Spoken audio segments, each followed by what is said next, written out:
Y en el mes de marzo seguimos en Canal Local argumentando algunas instancias, algunas cuestiones que tengan que ver y que sean inherentes a la conmemoración del Día Internacional de la Mujer. Si bien la mujer trabajadora en este aspecto que rige el fundamento de esta efeméride, hay otros aspectos que tienen que ver con los espacios en donde la mujer no puede desarrollar el ámbito del trabajo o que viene condicionado por otras cuestiones graves, gravísimas en algunas instancias. Estamos hablando de mujeres, de niñas, de adolescentes en una situación de vulnerabilidad. ¿Y cuánto podemos saber ahora en diálogo precisamente en Local Noticias, aquí de visita en el noticiero de hoy con Romina Sánchez Toraza? Ella es juez de primera instancia en lo civil, en la conciliación, en lo familiar. Bueno, es un ámbito amplio,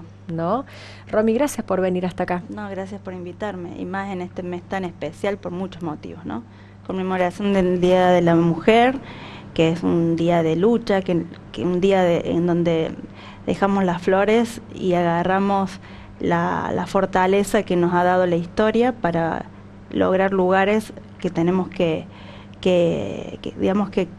comprar muchas veces con nuestro trabajo, con nuestra independencia y todo lo que eso implica en un mes en donde no quiero, agarro la posta y digo, y no quiero politizarlo, pero donde ser nominado a dos hombres para ocupar por muchos años la Corte Suprema, en un mes en donde se ha cuestionado las políticas de género y demás, y eso, sin que nos atrase, nos pone de nuevo a discutir cuestiones que por ahí nos dejan en una vulnerabilidad que creíamos superar, ¿no? Sí, sí. Niñas, mujeres, las mujeres trabajadoras, mujeres que hemos llegado a romper el techo de cristal. En mi caso, yo digamos, como jueza, como mujer, como madre. Entonces, un marzo muy especial. La verdad que sí, Romina, y no es un dato menor lo que, hoy ya es tapa de diarios y está en todos los portales lo que ha sido la denominación o la nominación nuevamente compuesto por eso. ¿Son 5 entonces en total? Sí, exactamente. Ahora la doctora Hayton se jubiló y dejó una vacante que es la que está vigente, y el doctor Maqueda es el que se jubilaría por cumplir la edad jubilatoria, digamos, a fin de año. Entonces se nominaron a dos hombres para ellos, ¿no? Yo soy socia de la Asociación de Mujeres Juezas de Argentina, y nosotros venimos luchando y bregando porque esos cargos sean de mujeres, porque entendemos que la visión, la perspectiva de las mujeres es necesaria en los altos cargos para poder tener una igualdad democrática, una igualdad real en las visiones que se ven en todos los ámbitos de todos los poderes. Tenemos la ley de cupo en las legislaturas, tenemos muchas veces la ley de cupo en los ingresos a los poderes ejecutivos, y nos faltaría por un mandato constitucional, porque la Convención de no discriminación en contra de la mujer nos interpela como Estado a que todos los poderes tengan la presencia femenina, y esta nominación iría en contra de esos tratados. Claro que sí, Romina. Sí, puntualmente no podías no hacer mención de semejante acontecimiento justamente en el día de hoy, donde la programación y lo que venimos trabajando como área de producción había definido para el día de hoy, en el medio de este marzo, traemos también esta información que ha sido una novedad. Bueno, Romina, siguiendo en esta línea, entonces, la vulnerabilidad tanto en mujeres pequeñitas, en las niñas, en las adolescentes, un área desde donde estás parada a través de tu cargo, de tu profesión, donde quizás lo transversal vuelva a ser, lamentablemente, todo lo que atenta contra el poder desarrollar ampliamente el género femenino, ¿no? La vulnerabilidad también en esto que a veces, si no es noticia porque es violencia explícita, no se habla. Me gustó la palabra transversalidad. La verdad es que cuando nosotros tenemos a mujeres niñas pobres, a mujeres niñas pobres violentadas, a veces a mujeres niñas pobres violentadas indígenas. Vemos cada una de esas vulnerabilidades que se suman, ¿no? Se suman y dejan a las personas en un estado en donde tenemos que prestarle una atención especial como sociedad, como comunidad, sobre todo en las comunidades chicas. Sigo creyendo que Río Tercero es chico, en el sentido de que todavía tiene ese alma de pueblo, ¿no? En donde todos nos podemos conocer. Y como todos nos podemos conocer, no prestarle atención a esto con lo que convivimos, ¿no? Por ahí uno va muy rápido en la vida. Cuando uno va muy rápido en la vida deja de ver lo que nos contextualiza, lo que nos hace ser uno mismo, ¿no? Porque nosotros somos nosotros y nuestras circunstancias. Y bueno, nosotros en la provincia de Córdoba vivimos una escalada de violencia del año 2020, ahora ha subido a un 168% la denuncia de casos. En Río Tercero, más o menos en la misma cantidad de años, en los últimos 4 años, un 100%. Entonces, son números, ¿no? Si nosotros decimos son números que nos tendrían que interpelar para preguntarnos qué pasó, ¿no? Y bueno, son 2 preguntas las que yo me hago en este contexto. La primera es si realmente hay más casos o si realmente hemos tenido mayor conciencia de lo que es ser violentado. Son las 2 motivos, o mejor dicho, las 2 razones que yo veo que pueden fundamentar estos números. Si vamos a la primera pregunta, si realmente hay más casos, como te comentaba antes de entrar al aire, en realidad de cada caso que se denuncia, por detrás hay al menos 10 casos que no se denuncian, porque el filtro para la denuncia es muy grande, ¿no? El filtro personal que hay, el filtro personal porque la persona que está en una situación de violencia no decide inmediatamente denunciar o no denunciar. La decisión es a través del tiempo y por mucho cansancio y habiendo evitado llegar a ese momento, porque imagínate que la denuncia, sobre todo en lo que es violencia familiar, abusos intrafamiliares y demás, te conlleva mucho de nuestra persona y nuestras circunstancias. La situación económica en la que se vive muchas veces se depende del abusador o del violento, se depende económicamente, se depende emocionalmente, porque el violento también tiene eso de hacerte depender emocionalmente. Hay muchos miedos a cómo la sociedad nos va a ver cuando denunciemos. Hay mucho miedo de cómo la familia nos va a juzgar por denunciar. Entonces todo esto, realmente el caso que se denuncia, y yo te diría que es impactante el número, pero me impacta más lo que no se ve, que es lo que debemos visibilizar como sociedad, lo que debemos preguntarnos y colaborar.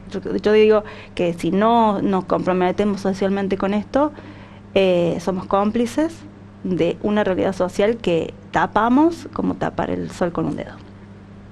Romy, importante también lo que describías como segunda cuestión personal que te haces, fruto de lo que evidentemente ves a diario, segundo tras segundo, el grado de conciencia de si es una situación de violencia o no, que llega a un punto en donde también uno pierde registro y podés decir, no, esto no corresponde, no es, porque se pasa el umbral de tolerancia a la violencia, o porque si no es un golpe, no es violencia. Exacto.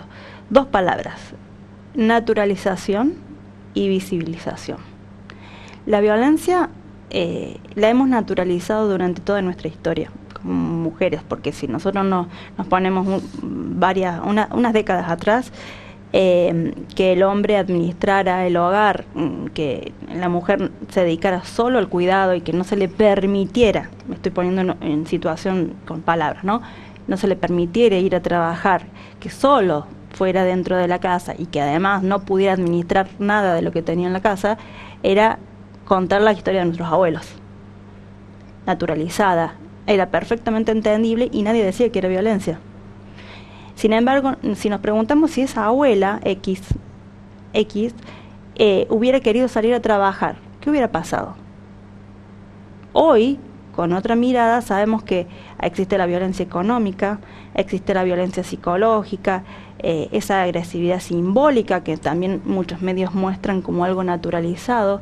Entonces, esto de naturalizar lo que es violencia y decir, no, estamos jocosamente, digamos, fíjense cómo ha cambiado también los programas de televisión, ¿no? Muchos de ellos en donde se naturalizaba la mujer como objeto y demás, se han ido, digamos, teniendo más registro de estas cuestiones. Y yo creo que esto ha hecho que tomemos conciencia también de que es violencia y por eso podemos llegar a denunciar más, teniendo esa conciencia.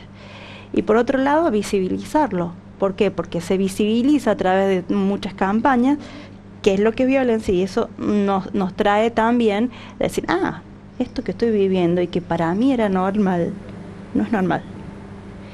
Por eso yo siempre digo que si tenemos que ir a un lugar, tenemos que ir al lugar de la educación, al lugar de decirle, de contarles, pero no contarles ni yo mamá, porque obviamente lo hago y yo calculo que vos igual, que es una situación violenta, pero tiene que estar dentro de las estructuras de la educación.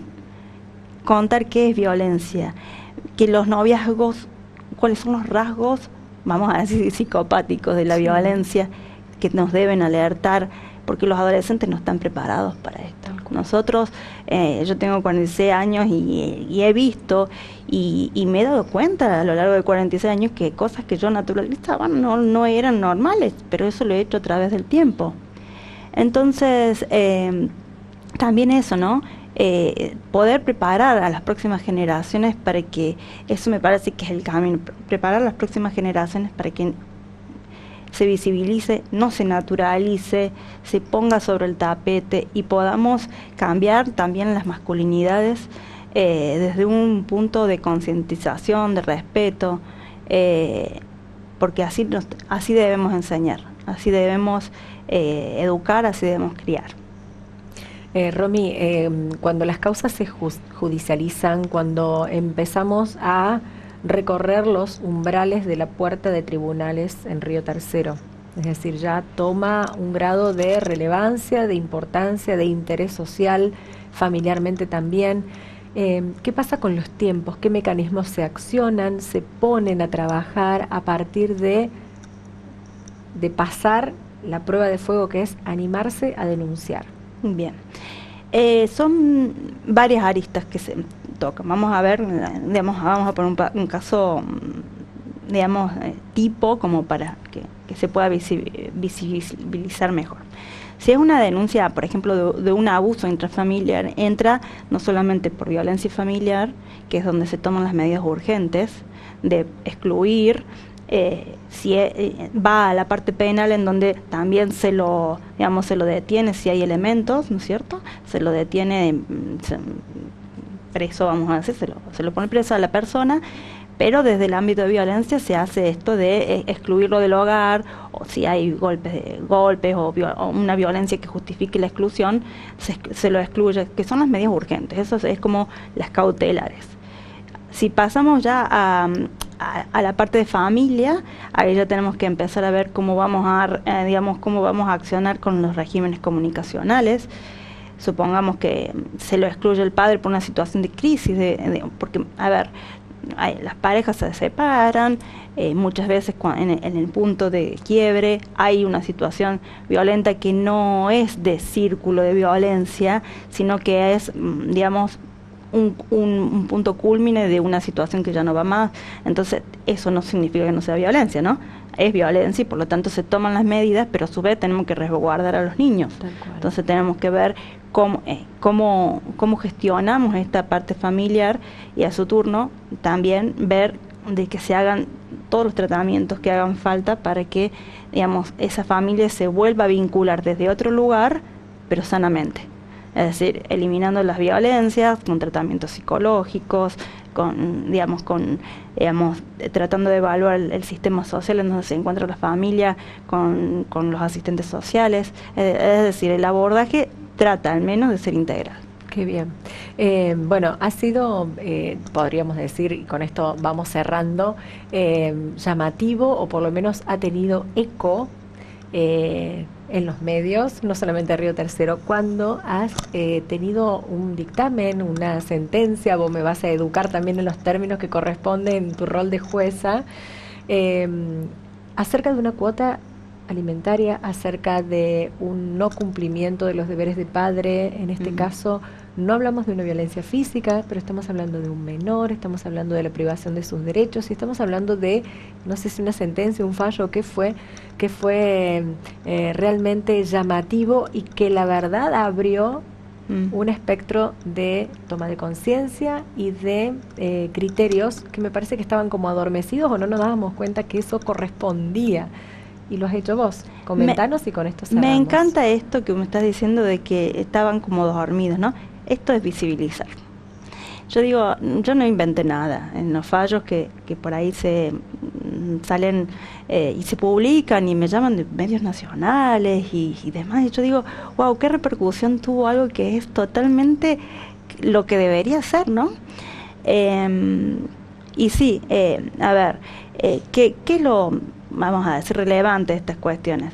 Poner nombres a las cuestiones. Nosotros los seres humanos, cuando ponemos nombres a las cuestiones, ahí es como que le damos relevancia o no. Cuando decimos que no pagar una cuota alimentaria ¿es violencia?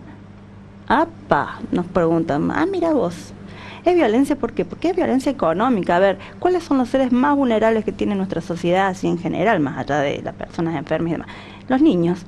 Los niños no se pueden dar asistencia a sí mismos. Para eso dependen de sus padres y además hay una obligación legal de darle sustento. Entonces, si los padres, estoy hablando de aquel padre que no cuida, aquel padre padre o madre, en esto hay que ser, digamos, no es una cuestión de género, es normalmente el padre el que pasa la cuota alimentaria porque normalmente las madres son las que cuidan.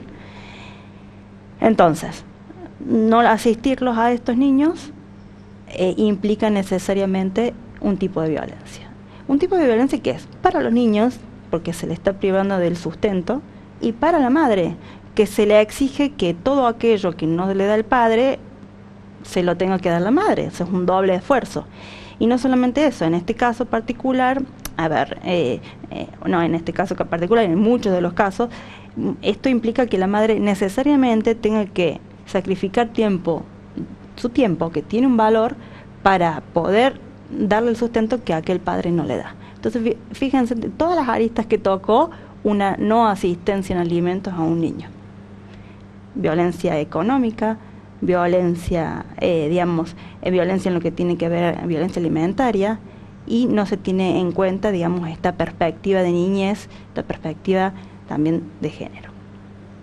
Romina, ha sido valiosísimo poder estar con vos estos minutos, charlar, abrir también los ojos de muchos aspectos, y seguramente es disparador para reflexionar del otro lado de la pantalla, para volver a mirarnos, para comprendernos como sociedad, cómo funcionamos o cómo no estamos funcionando, y seguramente disparador para unos nuevos encuentros y charlas que podamos tener desde el ámbito en los que vos podés poner luz a través de tu cargo, de tu rol en estos tiempos aquí en Río Tercero. Muchísimas gracias. Yo siempre digo que mi trabajo es ser jueza, pero cuando me invitan para este tipo de espacios, también es llevarles un poco de lo que trabajamos, también llevar un poco de conciencia, ¿no? De todo aquello que por ahí no vemos y que tenemos que ver. Gracias, Romina, por tu tiempo, gracias, tu valioso tiempo acá con nosotros. Por favor, muchas gracias.